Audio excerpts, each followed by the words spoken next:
Olá pessoal, sejam todos bem-vindos ao canal Já Pra Bíblia. Hoje nós vamos estudar o livro de Gênesis capítulo 26, onde nós vamos falar sobre Isaac na terra dos filisteus. Se você ainda não é inscrito no canal, se inscreve agora, curte, comenta, compartilha, manda para todo mundo. Eu espero que a palavra de Deus ela possa impactar você, trazer fé, trazer alegria e seja qual for o momento que você esteja vivendo, ela possa te fazer muito bem. Vamos então juntos? Vem comigo já para a Bíblia.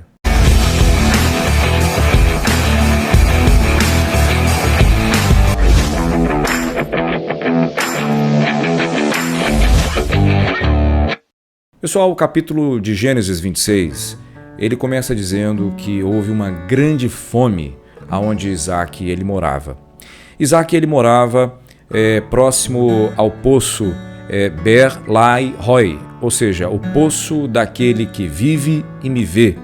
Aquele poço que foi mostrado a Agar lá em Gênesis capítulo 16, quando o anjo do Senhor apareceu para ela e disse que ela não ia morrer, o filho dela não ia morrer e Deus ia fazer dele uma grande nação. E aí ela vai, fica maravilhada e ela diz essa frase que vira o nome do poço: aquele que vive e me vê falou comigo. Então Isaac ele morava próximo a esse poço.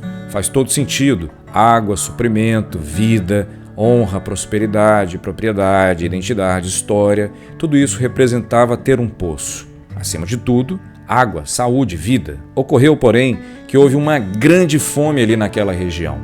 E não dá para viver só de água. Tinha poço, tinha água, mas não tinha mais alimento. E eles tiveram que sair dali. E Isaac, ele fez igual o pai dele, Abraão, quando também houve fome alguns anos atrás, e ele foi em direção à cidade de Gerar, aonde era a capital, digamos assim, dos filisteus, cujo rei era Abimeleque. Porém, antes de ter contato com os filisteus, Deus vai aparecer para Isaac e vai dizer: olha, você vai ficar por aqui por um tempo, eu vou te prosperar, vou te abençoar, e eu vou fazer tudo isso por causa do teu pai, que foi fiel à minha palavra, obedeceu meus mandamentos, meus estatutos, e eu vou te abençoar. E eu vou multiplicar a sua descendência também, porque eu prometi isso ao teu pai. Tem uma coisa, não vá para o Egito, fica aqui, porque em breve eu vou te levar para um outro lugar. Isaac, como Abraão, ele era um peregrino, pois o povo de Israel, de fato, só herdaria toda a terra de Canaã aproximadamente 400 anos depois de Isaac, como Deus já havia falado para o seu pai Abraão. A primeira lição que a gente aprende aqui, de início, é que crente também passa por necessidade, passa por dificuldade, passa por enfermidade, passa por problema, só que tem um diferencial. Ele tem Deus para aliviar o seu sofrimento, ele tem Deus para lhe conceder a sua presença e com isso trazer paz para a sua alma, e fazer com que, ainda que a caminhada seja longa e o tempo para alcançar bênção seja muito longo, a presença de Deus o faz descansar. E ainda fica melhor quando Deus começa a falar, dizer: olha, vou te abençoar, vou prosperar, fica aqui, não vai para lá. A questão de Deus ter dito para Isaac: não vá para o Egito, e alguém vai dizer: mas o Egito é porque lá tinha muita idolatria. Canaã também tinha. O detalhe era que Deus não queria, ponto. A gente às vezes fica questionando, perguntando por que disso, por que daquilo. Na verdade, é melhor obedecer do que sacrificar. Essa é a regra de Deus. É melhor obedecer a sua palavra do que depois pagar para ver e sofrer por não ter obedecido. Não é verdade? E chegando ali na cidade de Gerar, um dos filisteus vai perguntar para ele: essa mulher aí, ela é sua irmã, sua esposa, ou que ela é sua? E aí ele, com medo de que eles matassem ele para ficar com a Rebeca, ele vai fazer o que Abraão fez. Ele mente para salvar a própria pele e ele diz: não, ela é minha irmã. E num certo dia, o rei Abimeleque, olhando da janela ali do seu palácio, ele viu Isaac fazendo carinho, algumas bíblias falam brincando com Rebeca. E ele foi até Isaac e disse: vem cá, essa mulher aí, ela é sua esposa, não é verdade? Aí ele disse: é verdade, ela é minha esposa. Rapaz, mas por que você fez isso? Por que você contou essa mentira?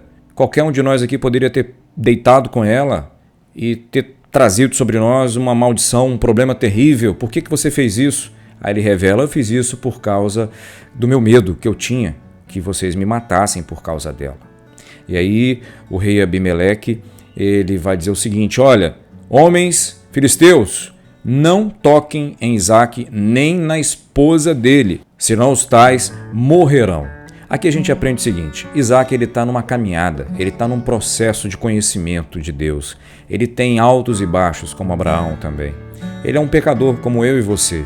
Ele estava trilhando no caminho da fé, no caminho do seu pai. Até porque nós também temos as mesmas características de medo. Quem nunca contou mentira, né? Mas nós não podemos permanecer no pecado. Nós temos que avançar e abandonar o pecado, pedir perdão ao Senhor e continuar na caminhada. E mais uma vez a gente aprende que a gente não precisa usar da mentira para salvar a nossa pele.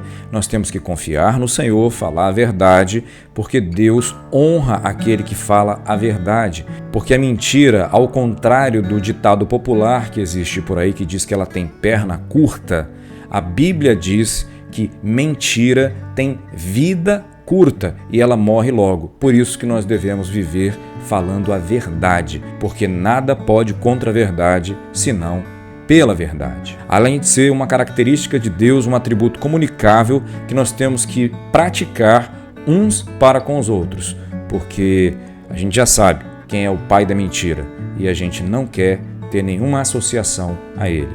E a Bíblia diz que aquele ano foi o ano de muita prosperidade para Isaque. Lembra? Deus falou com ele: fica por aí, eu vou te abençoar. Tá vendo porque é importante obedecer a Deus? Quando a gente obedece a Deus, a bênção vem. E a prosperidade dele era o seguinte: tudo que ele plantava produzia 100 vezes mais. E com isso ele se tornou um homem muito rico e poderoso. E toda a sua riqueza, toda a sua prosperidade chamou a atenção dos filisteus, dos invejosos filisteus. Ali a máscara caiu e os filisteus foram lá onde estavam os poços que Abraão, pai de Isaque, havia cavado, e eles entulharam, taparam com terra todos os poços que Abraão havia cavado. Essa foi a primeira atitude dos invejosos. A segunda atitude dos invejosos foi na pessoa do rei Abimeleque. Ele disse o seguinte: olha, ô Isaque, você se tornou muito mais poderoso do que nós. Cara, vai embora daqui, pega suas coisas, olha, vai embora, não queremos mais você aqui. E Isaque foi. Isaque pegou os rebanhos dele, os servos dele, pegou as colheitas dele e foi embora. Ele saiu da cidade de Gerar e foi para o vale de Gerar, mais ao deserto. E aqui a gente aprende o seguinte: a inveja, ela é um sentimento, ela é uma raiva, é um desgosto promovido pela felicidade, pela prosperidade alheia. E causa no indivíduo que tem a inveja um desejo desenfreado de ter o que aquela pessoa tem. E isso corrói a pessoa de raiva por dentro. Foi por isso que os filisteus tiveram aquela atitude. Eles não suportaram a ideia de conviver com um estrangeiro, um peregrino, que ficou mais rico e mais poderoso do que eles próprios que habitavam ali naquele lugar. E aí a gente para analisar. Abimeleque, ele tinha uma certa experiência com Deus, tinha um pouco de temor a Deus e, infelizmente, tem muita gente assim, que apresenta um certo temor a Deus, uma certa aparência de respeito à palavra de Deus, mas se ele vê a prosperidade alheia, se ele vê a felicidade alheia, ele é capaz de ficar com o coração endurecido, com inveja, porque ele não tem e ele queria muito ter. E com isso, ele rompe os laços de comunhão, de amizade, foi o que ele fez, mandou embora Isaque e acaba ficando também sem comunhão com Deus. E inveja é coisa da carne e ele acaba ficando exposto a pecar mais ainda contra Deus. Então inveja, na verdade, é só uma porta para que outras coisas piores possam acontecer. Através da inveja pode vir a cobiça, o ciúme, que são sentimentos similares, e aí podem surgir até morte. Lembra do caso de Caim e Abel, que ficou com inveja, com raiva, com ciúme da oferta de seu irmão pelo fato de Deus ter aceitado sua oferta e não a dele? Então a inveja é um portal para muita coisa ruim vir a seguir. E é por isso que nós temos que pedir a Deus que nos proteja desse sentimento ruim, nos encha do Espírito Santo para que nós não sejamos invejosos, porque isso não vai fazer nem um pouco de bem para nós. Não é verdade? E ao contrário de sermos invejosos, nós temos que ser desapegados, generosos e amorosos. É muito melhor do que ser um invejoso. E digo mais, ficar feliz com a felicidade do próximo, ficar alegre com a alegria do próximo, porque é isso que Deus nos ensina em sua palavra. Alegrai-vos com os que se alegram. Quando os filisteus eles têm a ideia de entulhar os poços cavados por Abraão, eles queriam dizer muitas coisas com aquele gesto. Primeiro, não precisamos dessa água. Está aqui próximo à nossa cidade, mas nós não precisamos dessa água. Orgulho, soberba, arrogância, pedância. Não precisamos, nós temos a nossa água. E outra coisa, vamos apagar a história da pessoa que cavou esse poço. Ninguém vai mais se lembrar. Porque os poços, eles ganhavam inclusive um nome, uma identidade para lembrar o proprietário. Havia toda uma história em volta daquele poço. Havia todo um legado deixado ali ao redor daquele poço, porque a água era um bem muito precioso. Mas por orgulho, por vaidade, por inveja, os filisteus estavam dizendo o seguinte: olha, para nós não importa quem foi o dono desse poço, não importa a identidade de Abraão, a prosperidade, a vida que veio daí, nós não queremos saber de nada disso. Nós estamos com inveja, nós queremos entulhar isso daí. A gente tem os nossos poços são melhores. Tem muita gente que age assim, despreza aquilo que Deus faz na vida daquela pessoa que está prosperando por inveja. E nós, como cristãos, nós temos que vigiar quanto a isso. Nós não podemos apagar a história daqueles que cavaram antes de nós, a identidade daqueles, o legado daqueles que Deus usou para que a vida, para que a água brotasse no meio do deserto, para que a propriedade, a experiência daquilo que Deus fez na vida de pessoas pare, cesse, desapareça. Não, nós como cristãos, nós temos que compartilhar, multiplicar o bem, dar honra a quem merece honra e, acima de tudo, adorar ao Deus Todo-Poderoso, porque é dele que provém todos os recursos e todas as coisas. Tudo é dele, tudo é para ele e tudo é por ele. E é o que acontece a seguir no deserto de Gerar? Isaac ele começa a desentulhar os poços. A primeira atitude dele é arrancar toda aquela terra que os filisteus jogaram ali e desentulhar, descavar os poços e colocar de volta neles os seus nomes. Ou seja, Isaac colocou os poços para funcionar novamente e trouxe a identidade que cada poço tinha. Resgatou a história, relembrou as experiências que foram vividas em volta daqueles poços ali, experiências estas produzidas pela graça e pela misericórdia de Deus para com Abraão. Poço é suprimento, é algo precioso, é vida, é água. Porém, os inimigos da nossa fé, eles querem entulhar os nossos poços. Então, se alguém quiser entulhar a nossa fé, jogar terra em cima da nossa fé, nós vamos descavar, nós vamos arrancar essa terra e vamos colocar o poço não só para nós bebermos. Nós vamos dizer para o mundo inteiro, tem água viva aqui para beber, beba. Nós não vamos deixar com que a nossa história, o nosso legado de cristãos seja apagado. Essa é a vontade do inimigo das nossas almas, mas a Igreja de Deus, nesses tempos que estamos vivendo, ela está desentulhando poços para matar a sede de muitos que estão nesse deserto, que representam o mundo, para que possam saber existe um Deus vivo por nós. A segunda atitude de Isaac, depois de desentulhar os poços, colocá-los para funcionar novamente, ele vai começar a cavar novos poços.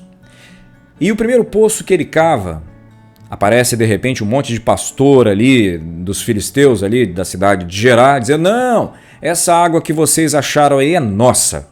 Aí deu uma discussão terrível e Isaac falou, quer saber? Deixa esse negócio para lá. Eu vou colocar um nome nesse poço aí, Contenda. Deixa esse poço chamado Contenda para lá. Quero saber disso não, vamos embora. Pegou os pastores dele, os servos dele e foram mais adiante para cavar outro poço em outro lugar. E aqui a gente aprende uma lição muito importante. Nós, como filhos de Deus, como cristãos, nós temos que evitar a contenda, porque a contenda leva a divisões, leva a rupturas, leva a falta de comunhão. A contenda separa os irmãos, separa os amigos, e esse não é o desejo de Deus. Por isso que Isaac falou, não, deixa esse negócio para lá. Vocês querem viver de contenda? Vivam vocês. Nós temos discernimento, nós vamos embora, porque Deus não quer isso para nós, não. O que Deus tem para nós é melhor do que isso daí. Querem ficar na contenda? Fiquem sozinhos. E foram embora. Ocorreu que no segundo poço, quando eles começaram a cavar, novamente apareceram os homens lá, os filisteus, para fazer nova discussão. Não, essa água aí é nossa. E Isaac, ele chama os seus servos e fala, pera aí, vamos parar com esse negócio aqui. O que está acontecendo? De novo discussão por causa disso? Vou botar o nome nesse poço. Inimizade. Tem a água, que é o recurso aí do poço, mas esse tipo de água, esse tipo de recurso que produz inimizade, nós não queremos saber não. E ele agiu bem, porque Deus não se alegra com a inimizade. E hoje a gente vê como que a inimizade ela tem prevalecido entre as pessoas. As pessoas elas estão inimigas e ficam inimigas por causa de qualquer coisa. Uma caneta torna as pessoas inimigas para sempre. E acreditam que vão entrar no céu, mesmo assim. É um absurdo isso, mas infelizmente existem muitas pessoas assim. E aqui eu estou falando para todo tipo de pessoa, crentes e não crentes. A inimizade é um negócio terrível. A inimizade gera a amargura, gera a mágoa, gera o ranço, gera o rótulo, cria muros, destrói pontes, separa amigos e pessoas. E no final das contas, se não houver arrependimento de pecados, se não houver pedido de perdão a Deus, não tem jeito. É Sheol e Geena. Não sou eu que digo isso, é a Bíblia, a palavra de Deus. E se você não sabe o que é Sheol e Geena, tá aqui embaixo aqui, ó, para você ver na descrição o que significa Sheol e Geena. E Isaac falou, deixa esse troço de inimizade para lá, eu quero saber disso não, vambora, porque Deus tem o melhor para nós. Isaac era um cara que tinha fé. Ele estava num processo de caminhada. Veio contenda, veio inimizade, veio discussão, ele deixou tudo isso para trás porque ele cria na palavra de Deus. Deus estava com ele. Ele sabia que Deus ia providenciar o recurso e a bênção ia vir, ia ser uma delícia, ia ser uma coisa só para ele e para o povo que estava com ele.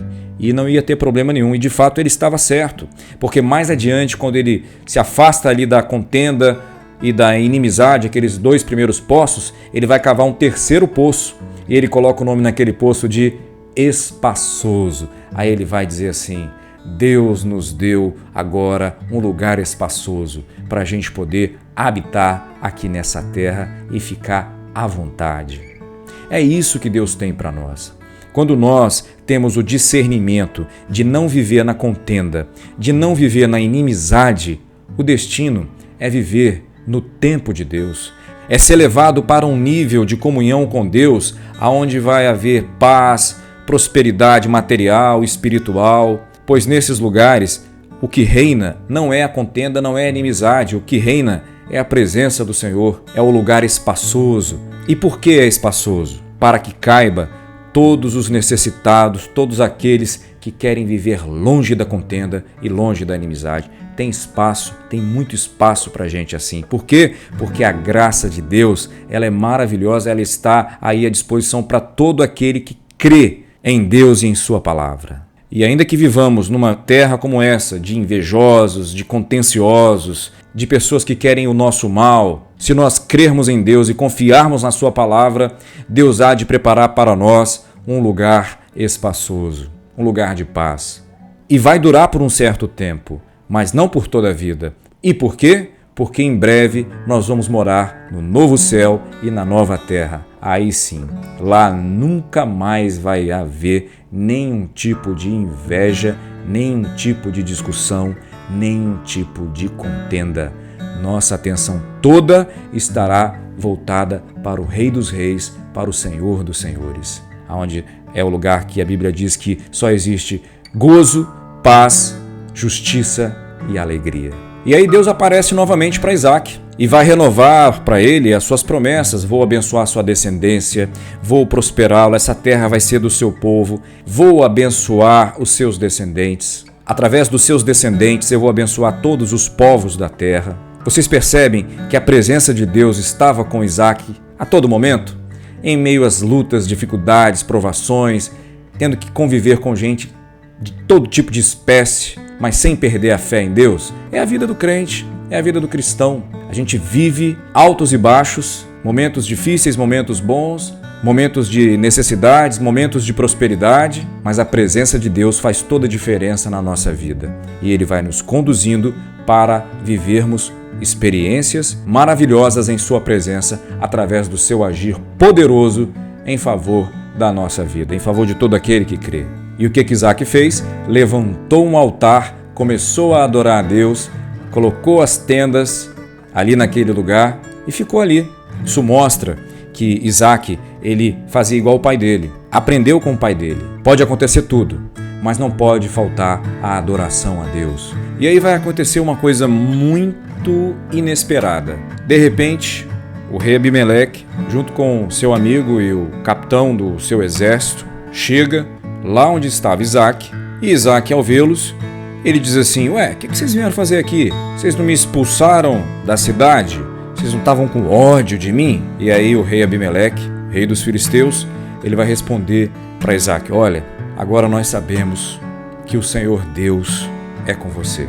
E nós viemos aqui para fazer um tratado de paz, um acordo de paz e um juramento, pois está claro para nós que o Senhor Deus tem te abençoado. E o tratado é: você não vai fazer mal para nós e nem nós vamos fazer mal para vocês. Nós fizemos bem para vocês, deixamos vocês viver no meio de nós, lá na cidade, e agora a gente veio aqui porque, repito, a gente reconhece que Deus te abençoou e a gente quer selar esse acordo de paz. E o mais maravilhoso acontece agora. Todos eles vão ficar à mesa e vão participar de um banquete espetacular. E mais do que se alimentar, aquele banquete ali significou perdão, morte da inveja, morte do orgulho, morte do ódio. Os muros caíram, as pontes foram reconstruídas, a inimizade acabou, a contenda acabou, a discussão acabou e a comunhão prevaleceu. Mas foi quem que despertou o rei Abimeleque para ir até Isaac? Foi o Senhor, porque ele coloca o nome do Senhor na conversa. Eu tenho certeza e não tenho mais dúvida que é o Senhor que está com você, que Deus está te abençoando. Vocês estão vendo a importância de andar com Deus? Aqueles que hoje muitas vezes se levantam contra você, contra nós, amanhã estarão junto conosco. Por quê? Porque é Deus que opera em tudo e em todos. Não depende dos nossos talentos, não depende da nossa eloquência, da nossa cultura, da nossa sabedoria, dos nossos títulos, não depende de nós. Tudo é a graça de Deus. Deus transformou aquela inimizade em comunhão. E vocês acham que Isaac fez como muita gente poderia até fazer? Você tapou os poços do meu papai, você fez a gente passar aqui, uma situação difícil nesse deserto. Isaac não era esse tipo de cristão, rancoroso, cheio de ranço, cheio de mágoas. Não, ali havia comunhão, havia perdão naquela mesa. Isaac era um cara maduro, era um cara espiritual. Isaac podia ter suas falhas, seus problemas. Ele era um cara que tinha comunhão com Deus, relacionamento com Deus. Ele era um homem de fé e ele viu que a mão de Deus estava naquele negócio. E a parte mais sensacional dessa conversa, a Bíblia diz que eles banquetearam, se alimentaram e no dia seguinte, pela manhã bem cedo, eles fizeram o pacto de paz, fizeram um juramento de não fazerem mal um ao outro e passaram a ser amigos dali em diante. É isso que Deus quer fazer nessa nossa geração. Deus quer acabar com a inimizade. E agora eu vou dizer uma coisa para crentes, para pessoas que gostam de congregar, de viver juntas. Se tem uma coisa que pode destruir uma igreja reunida, uma eclesia, um lugar de reunião, é a contenda, é a inimizade, é o orgulho, é a discussão. Por isso, nós temos que preferir reconhecer Deus no próximo e se alegrar com a alegria do próximo, ao invés de nos alegrarmos apenas com a alegria do nosso umbigo. Desculpa falar assim, mas a gente tem que ser sincero. Não sermos egoístas, não sermos egocêntricos e se alegrar com aquilo que Deus tem feito no próximo. Porque quando eu faço isso, Ele se alegra com aquilo que Deus tem feito na minha vida. E aí a alegria se completa, porque a minha alegria, ela tem que ser compartilhada e a sua também, pois é assim no reino de Deus. Hoje nós estamos como Isaac, aqui estamos como peregrinos, mas a nossa nova terra e o nosso novo céu já foi pago, já foi comprado pelo sangue de Jesus Cristo. E é para lá que nós, um dia, pela graça de Deus, nós iremos. E a lição maior para mim que fica aqui nesse texto é o seguinte: tudo foi resolvido à mesa.